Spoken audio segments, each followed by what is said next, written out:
Ассалаумағалейкум. Міне біз асыға күткен бокс кеші де тарихқа айналды. Жәнібек Әлімханұлы, Ануэль Нгамисенге бокс кешін дәл бүгін талқылап көрейік. Бастамас бұрын менің арнама жазылуды ұмытпаңыздар. Егер жазылмасаңыздар, одан бөлек сілтемен қалдырам, менің Телеграм, Инстаграм парақшаларыма да қош келдіңіздер.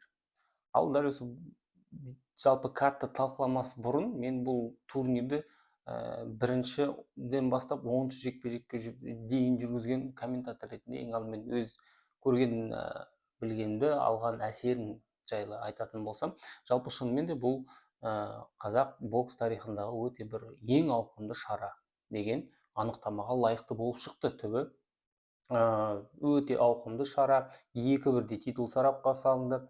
Адам саны да енді осыншама адамның боксқа жиналғанын бұрын соңды мен өз көзіммен аренада тұрып көрген емеспін. Бұл да бар. Барыс арена бұл шамамен 12 мыңдай адам сыйдыра алады. Енді кем дегенде бір 8-9 мыңның көлемінде аренада адам болды деп болады. Бұл өте жақсы көрсеткіш. Әсіресе ұйымдастырушылар сондай бір жарнамаға керемет бір ақша, уақыт бөлмеген ескеретін болсақ, бұл өте жақсы көрсеткіш. Бұл жерде енді қатты мақтағым да келмейді. Бір жағынан Қазспорт пен Қазақстанның жекпе-жек аптасында жасаған біраз медиа белсенділіктері әсер етті деп ойлаймын. Ашық жаттығуды көрсетті, пресс-конференцияны көрсетті, бірнеше шоу бағдарламаларға шақырды деген сияқты. Бұлар әсер етуі әбден ықтимал. Одан бөлек жекпе-жектер шынымен де өте бір бәсекелестікке толы болды, басым бөлігі. Әрине кейбір жекпе-жектерде біз бәсекелестік төмен болғанын көрдік, бірақ жалпы алып қарайтын болсақ, негізгі карт шынымен де өте сапалы болып шықты. Яғни біз қазір матчмейкинг жағын айтып отырмыз, атмосферада шынымен де осындай бір жоғары бір спортқа сай болды, жоғары жетістіктер спортына сай болды деп айтуға да болатын шығар. Ал енді жекпе-жектерге тоқталып кетейік. Бұл жерде 10 жекпе-жектің барлығына тоқталудың қатты қажеті жоқ деп есептеймін. Негізгі айқастарға тоқталайық. Ең алдымен бұл Төрехан Сабырханның дебюті. Бұл жігіттің дебюті кәсіпқой бокстағы өзі бір сондай бір қызығушылық тудырған дүние. Бұл жігіттің ересектер боксына келуі қаншама қызығушылық тудырса да, міне кәсіпқой бокстағы алғашқы жекпе-жегі де қызығушылық тудыртты.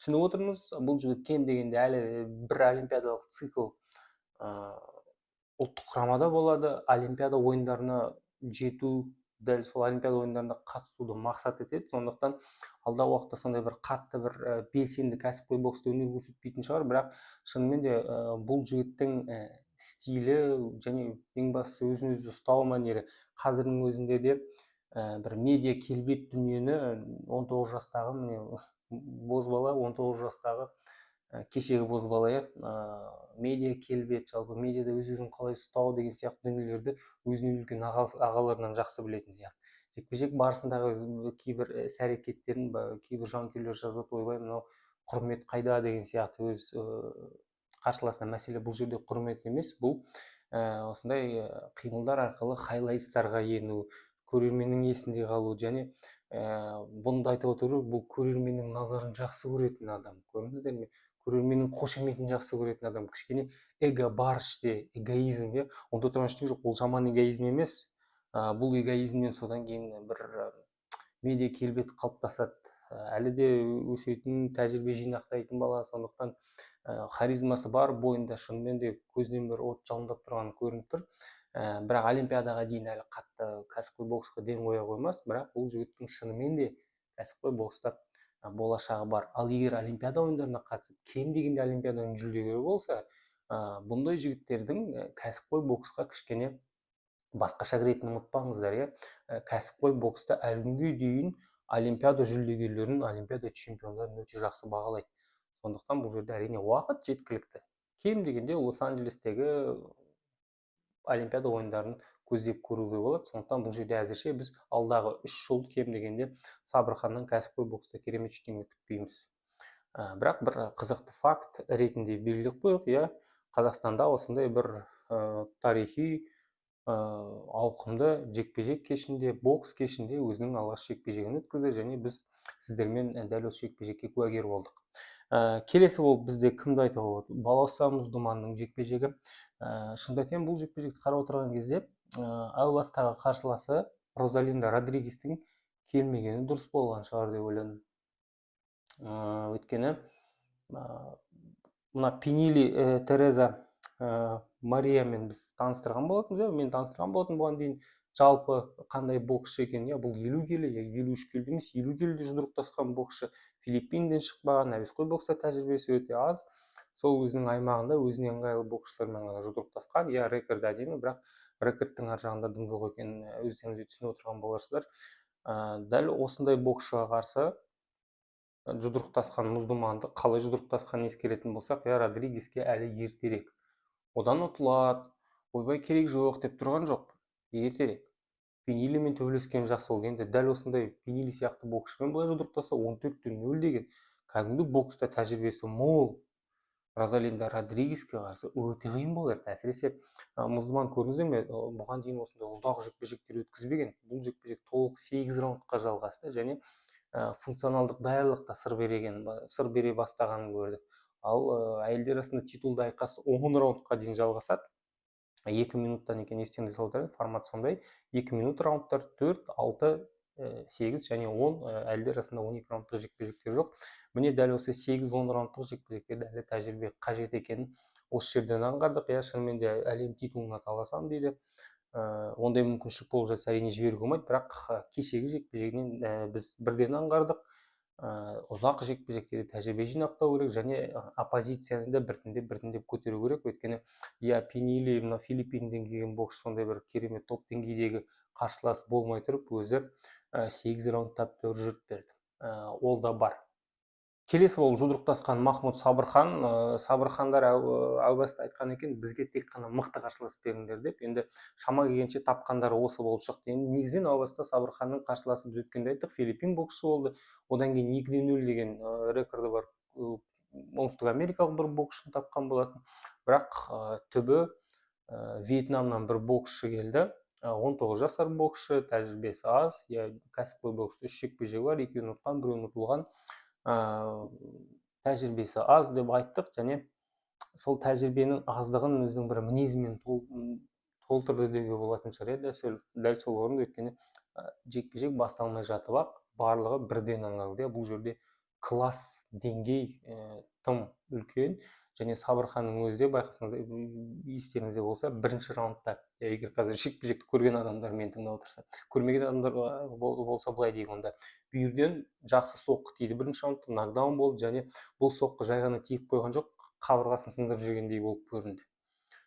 Сабырхан бұны өзі түсінді, Махмуд барды да кейін ары қарай бүйірден соққы жасамай қойды. Дәл сол жерден тағы бір рет тұрсаң болды, жекпе-жекті аяқтауға болар еді, бірақ келесі раундқа дейін Сабырхан созып жүріп алып, ақыры келесі раундтарда жекпе-жекті аяқтады. Жекпе-жектен кейін интервьюінде де айтты, мен басқа бір қарсыластарды, мықты қарсыластарды сұрап едім, бірақ келгені осы деп бір ренжігендей болды ма, жанкүйердің алдында ақталмақшы болды ма, бірақ бұл жерден Сабырханның қатты бір ақталатындай ештеңе жоқ деп есептеймін. Бұл кәсіпқой бокстағы алғашқы жекпе-жек, IBA-де ескермейміз бұл жерде, бұл кәсіпқой бокс форматына енбейді әзірше, рекордқа кірмейді, сондықтан ресми түрде бұл кәсіпқой бокстағы Махмуд Сабырханның алғашқы жекпе-жегі ақталғандай болды, бірақ менің ойымша ақталатындай түгі жоқ. Енді әрине қазір әуесқой бокста үлкен өзгерістер болады, салмақтар өзгереді.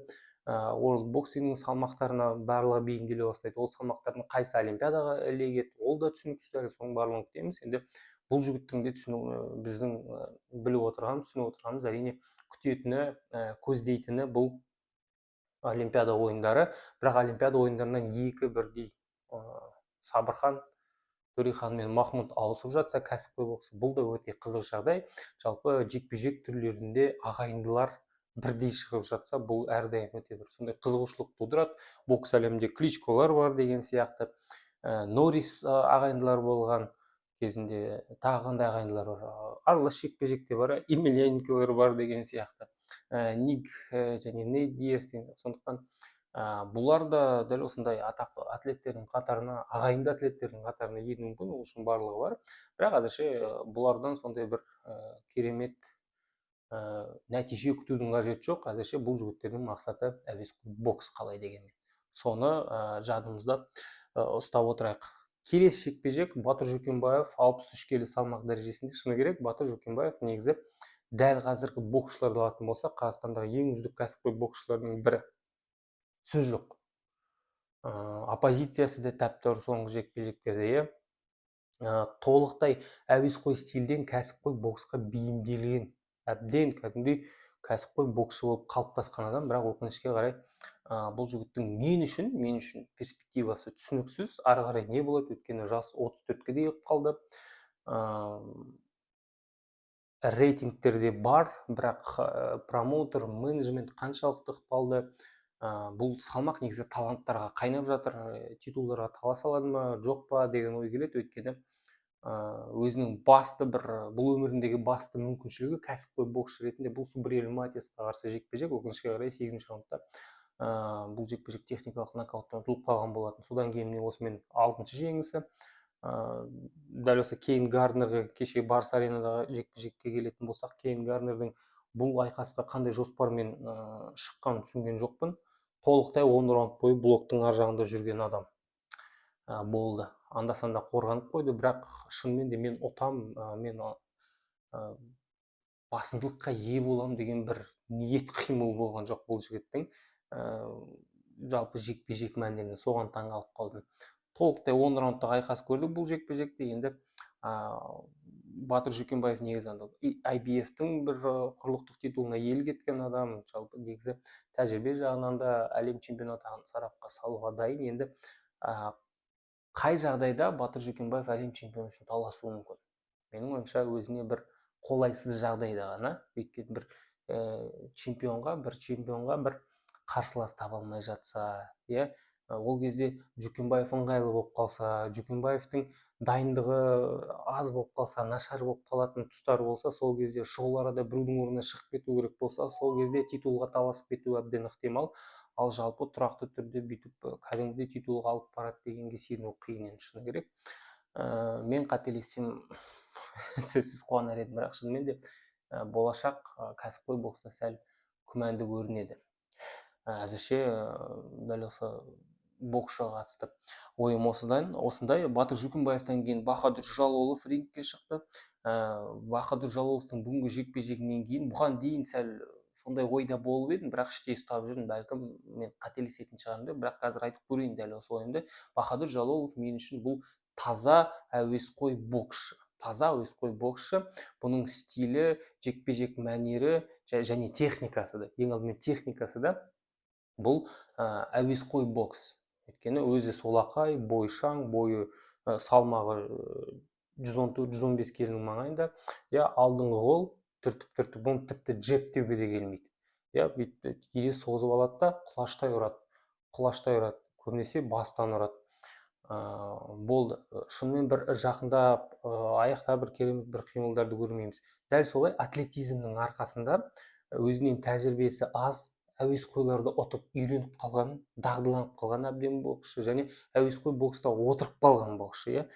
Токиодағы олимпиададан кейін Америкаға кетіп, өзінің сол бэкграундын тәжірибесін үстінен Америка бокс мектебін қосса, қазір шынымен де бір керемет кәсіпқой боксшы шығар ма еді деп ойлаймын. Бірақ қазір жас 30-ға келіп қалды, және мен шыны керек қазір бір 15-14 жекпе-жегі бар. Дәл осындай бір америкалық боксшы аса ауыр салмақтағы меніңше Бахадүр Жалоловтан басым түсуі мүмкін 10-12 раундтық жекпе-жектерде. Өздеріңіз көрдіңіздер, Швазускиге қарсы жекпе-жектерде кәдімгідей шаршап қалғаны сезілді. Бұл сол баяғы біздің аяқтың ұшында секеңдеу, әсіресе ауыр салмақтағы жігіттер үшін бұл оңай шаруа емес. Ал Жалоловты көрдіңіздер, қайта секіріп әбден болдырып қалған сияқты болып көрінді. Сондықтан бұл жігіттің негізі бұл жерде әрине бірден болмайды деп бүйтіп айтып тастауға болмайды. Бір жағынан болашағы жоқ деп, әлем чемпионы болуға болады. Бір-екі титулға легіп кетуі мүмкін. Бұл жерде енді промоутердің ықпалдылығына байланысты, қаншалықты келісе алады, табылатын мүмкіншіліктер деген сияқты. Бірақ мысалы біз қазіргі Усик, Фьюридің деңгейімен салыстыратын болсақ, Жалолов кәсіпқой бокста бұндай деңгейге жететін боксшы деп есептемеймін. Бәлкім өзі де соны аңғарып, қазір қайрадан әуесқой боксқа қайтып келіп, 3-ші рет олимпиада чемпионы болып, ең ұлы әуесқой боксшылардың бір ретінде мансабын аяқтайтын шығар. Феликс Салондармен Ласло Паппен бір деңгейге шығып. Олай да болуы мүмкін, көре жатармыз, бірақ дәл осы жекпе-жектен кейін мен Игорь Шивазовскийге қарсы жекпе-жектен кейін менің көзім жетті. Шынымен де кәсіпқой боксшы ретінде Жалоловтың болашағы мен үшін бұлыңғыр. Шынымен де оппозиция жоғарылаған кезде бойшаң қарсыластар, техникасы бар, функционалдық даярлығы бар, кәсіпқой боксқа бейімделген, орта жақын қашықтықта жұдырықтаса алатын лас бокс әдістерін қолдана алатын боксшылар шыққан кезде, мысалы Американың Филадельфия, Чикаго бокс мектебін көрген қара нәсілді еңгезердей боксшылармен шыққан кезде не болады деген сияқты ойлар келді. Жалпы сол жекпе-жекті тамашалап отырғанда сосын бір жағынан өте бір қызықсыз жекпе-жектердің бірі менің есімдегі, кейбіреулер Кличкомен салыстырып жатыр, Кличко да сондай болған дейді. Шатыстырмаңыздар. Кличконың джебі өте ауыр еді. Кейбіреулер бұл пойыздың қақтығысуымен салыстыратын. Ал Бахадур болса қолын созып алады, не түртіп қана қояды. Бұл үлкен айырмашылық. Кличко бір ғана джебпен қарсыластың бетін қайтарып тастайтын деңгейде болған боксшылардың бірі. Соны ұмытпай отырайық. Сұлтан Заурбекке келетін болсақ, менің ойымша бұл кештің ең қызықты жекпе-жегі болды, ең бір бәсекелес жоғары жекпе-жегі болды, және де боксректе бұл жекпе-жекті айтпақшы, тіпті Жәнібектің жекпе-жегінен жоғары бағалап отыр. Боксректі білесіздер, 1-ден 5 жұлдызға дейін жекпе-жектерге баға береді. Бұл картта ең жоғары бағаланған жекпе-жек бұл Сұлтан Заурбек және Азинга Фузили айқасы 4 жұлдызға бағаланған, яғни бұл өте жақсы көрсеткіш. Ал бас жекпе-жек 3 жұлдызға бағаланған, яғни бәсекелестік сәл төмендеу деп есептеген боксер бұл жекпе-жекте. IBF Intercontinental титулын сарапқа салды, 58-9 келі салмақ дәрежесі. Бұл жерде толықтай 10 раундтық айқас көрдік. Заурбектің жалпы мансабындағы ең бір қиын қарсылас деуге болады. Өзі де кейін сұхбат кезінде солақай болғаны сәл ыңғайсыздау болды деді. Бұл да өте маңызды фактор. Бұндай қарсыласты көру, өтіп алу, дәл осындай қарсыласпен жұдырықтасу деген сияқты. Алғашқы раундтар сәл қиындау болды Сұлтан үшін, бірақ біртіндеп бейімделе бастады. Кейде кәдімгідей қара күшке салып, қарсыласты ығыстырып отырып, басып тастап отырып, күшке салып отырып, сағын сындыруға тура келді. Кішкене күшке салуға тура келді. 5-ші раундтан әсіресе былай қарай. Бұдан кейін енді жағдай қызық болайын деп тұр. Сұлтан Заурбек енді титулға үміткерлердің бірі. Бұл салмақта британиялық боксшы Энтони Какачи чемпион болған, қазір титулын тастап кетті. Бірінші нөмір мексикалық, үшінші нөмір жапон боксшысы қазір өзара жұдырықтасады. 4-ші орында Филиппин боксшысы тұр, және дәл осы жекпе-жек қарсаңында Сұлтан 5-ші орында тұрған. Қазір рейтингте көтерілуі мүмкін, әзірше көтерілді ме жоқ, ол ондай ақпарат шыққан жоқ. Бірақ тіпті 3-ші, 2-ші орынға дейін шығып кетуі ықтимал. Демек, не міндетті үміткер аталынады деген сөз, Жапон мен мексикалық боксшының арасындағы жекпе-жектің қорытындысы бойынша, не дәл осы Филиппин боксшысымен контендерлік жекпе-жек өткізуі мүмкін, яғни үміткерлік жекпе-жек өткізуі мүмкін. Шынымен де әлем чемпионы атағына өте жақын тұрған боксшылардың бірі. Бұндай айқастан кейін әрине әсіресе. Енді 20 жекпе-жек толықтай барлық түрлі қарсыластарды көрді, түрлі құрлықтық титулдарға иелік етті. Шынымен де Қазақстанда қазір кәсіпқой бокстан әлем чемпионы атануға дайын әрі лайықты бірден-бір боксшы бұл әрине Сұлтан Заурбек. Сондықтан енді алдағы уақытта біз көре жатармыз, промоутерлері ары қарай өз ықпалын жүргізіп келісе алады ма жоқ па деген сияқты. Бұл енді дәл осы IBF әлем чемпионы атағы үшін жекпе-жек мамыр айының соңында болады. Мексикалық және жапон боксшысының арасында. Содан кейін барып ары қарай әрине промоутерлерде бұл жекпе-жектің қорытындысымен жұмыс жасайтын болады. Біз де әрине бұл айқасты асыға күтетін боламыз. Бас жекпе-жекке келейік. Жәнібек Әлімханұлы, Ануэль Нгамисенге бұл жерде бізде бір қатты сондай бір шок, интрига болған жоқ шығар деп ойлаймын. Барлығымыз да түсініп отырмыз, Жәнібек Әлімханұлы бұл жекпе-жекте фаворит, басымдылыққа ие. Нгамисенге не істей алады деген сұрақ тіпті болмаған да шығар біздің жанкүйерлеріміздің ойында. Мынадай ой келді. 5 раундқа жалғасқан жекпе-жек, кейбір сәттерде Әлімханұлы өзі әдейі кішкене шоуды созайын деп Нгамесенгеге біраз мүмкіншілік берген сияқты. Кейбір раундтарда кәдімгідей көп соққы тигізіп жатты, иә. Нгамесенгеге ыңғайлы орта қашықтыққа барып соққы алмасып жатқан болды. Кәдімгідей ашық соққы алмасып жатты. Негізі Жәнібектің өзі қаласа әрі кетсе бір 2-2 жарым раундтың ішінде бітіретін шаруа болып көрінді. Бірақ енді қалай дегенмен өз жерінде тұр. Оған қоса жаңа бапкермен де біраз жаттығу барысында дайындаған техника, тактикалық бір әрекеттер, әдіс, айла тәсілдері бар. Солардың барлығын жекпе-жек барысында ол практика жүзінде қолдану керек. Ол жаттығу деген бір бөлек, ал таза нағыз міне практика, тәжірибе жекпе-жек кезінде қолдану бұл бөлек дүние. Бұған да назар аударыңыздар. Боксшылар кейде егер мерзімнен бұрын жеңіске жететінін сезсе, кейде әдейі өз жекпе-жекті кішкене созып жібереді. Өйткені спаррингте, жаттығу барысында жасаған дүниелерді жекпе-жек барысында барынша қолданып, толықтай бір практикадан өткізіп алуға тырысады. Міне Жәнібектің осындай бір екі ойы болған сияқты болып көрді. Әбден ойнап, жанкүйер боксқа тойған кезде, жекпе-жектің ортасына қарай тамаша нокаутпен нүкте қойды. Дәл осы жекпе-жектен кейін боксрек қазір Жәнібек Әлімханұлын ресми түрде орта салмақтағы нөмір 1 боксшы деп мойындап отыр. Оған дейін неге мойындамаған, соны түсінбей отыр. Мысалы Карлос Адамес, Эрисланди Лара, Крис Юбенкті әлі ұстап жүр, дәл осы үздік боксшылардың қатарында. Крис Юбенк негізі толыққанды әлем чемпионы атағына иелік етпеген ешқашан, тек қана не құрлықтық, не уақытша толыққанды әлем чемпионы болмаған боксшы. Бірақ енді танымал боксшы, әкесі кезінде танымал боксшы болған. Соның арқасында міне көрдіңіздер ме? Енді бұл қалай дегеніміз шоу ғой. Осындай танымал жігіттер үздіктер қатарында жүреді. Бірақ Юбенк бұл Жәнібек Әлімханұлынан белсенді түрде қашып жүрген жігіттердің бірі.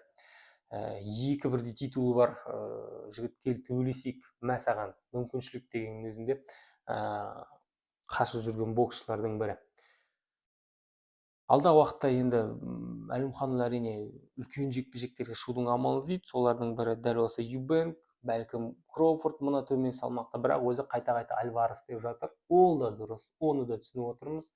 Альвареспен шықпағанның өзінде де қайта-қайта бұл жігіттің есімін атау керек. Қалай дегеніміз бұл қазір бокстағы ең бір танымал есімдердің бірі.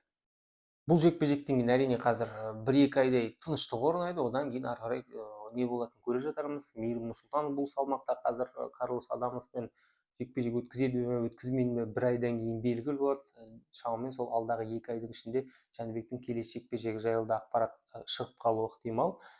Негізгі мақсат әрине титулдарды біріктіру, бірақ түсінуімше қазір титул біріктіру мүмкіншілігі болмаса, жоғары салмаққа өтіп, сол жақта жекпе-жек өткізу мүмкіншіліктерін де қарастырып отыр. Шынымен де енді міне қызып тұрған кезде жасамаса болмайды. Шынымен де қазір тәуекел етіп бір шулы жекпе-жектер қажет.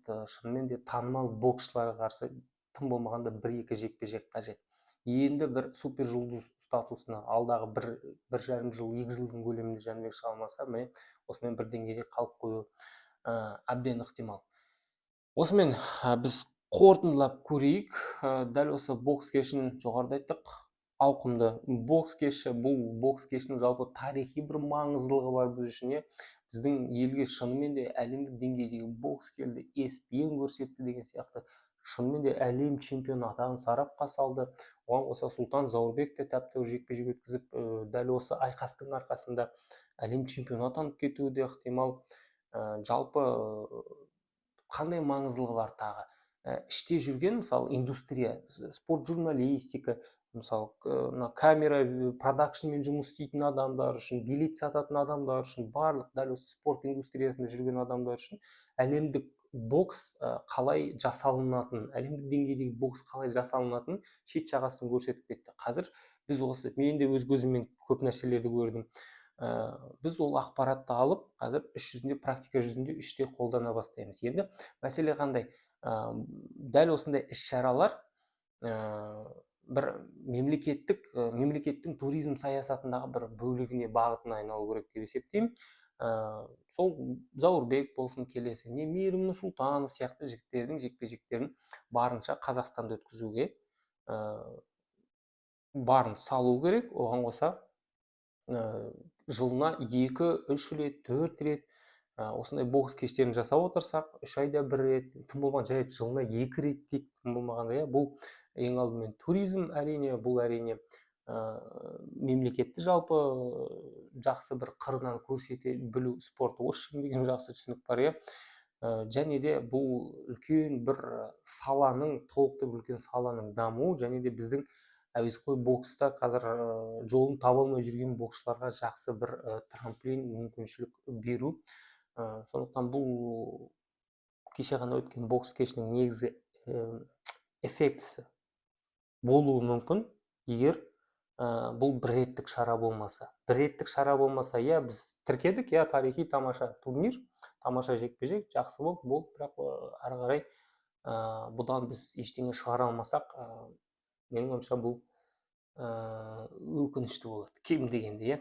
Сондықтан енді барынша дәл осы шараларды тұрақты қылуға тырысайық. Иә, осындай бір керемет ауқымда болмай қойсын, бірақ титулды, кем дегенде бір титул үшін таласатын жекпе-жектер қажет. Яғни бұндай шараларды бір тұрақты түрде, тұрақты бір жүйеге айналдыру керек.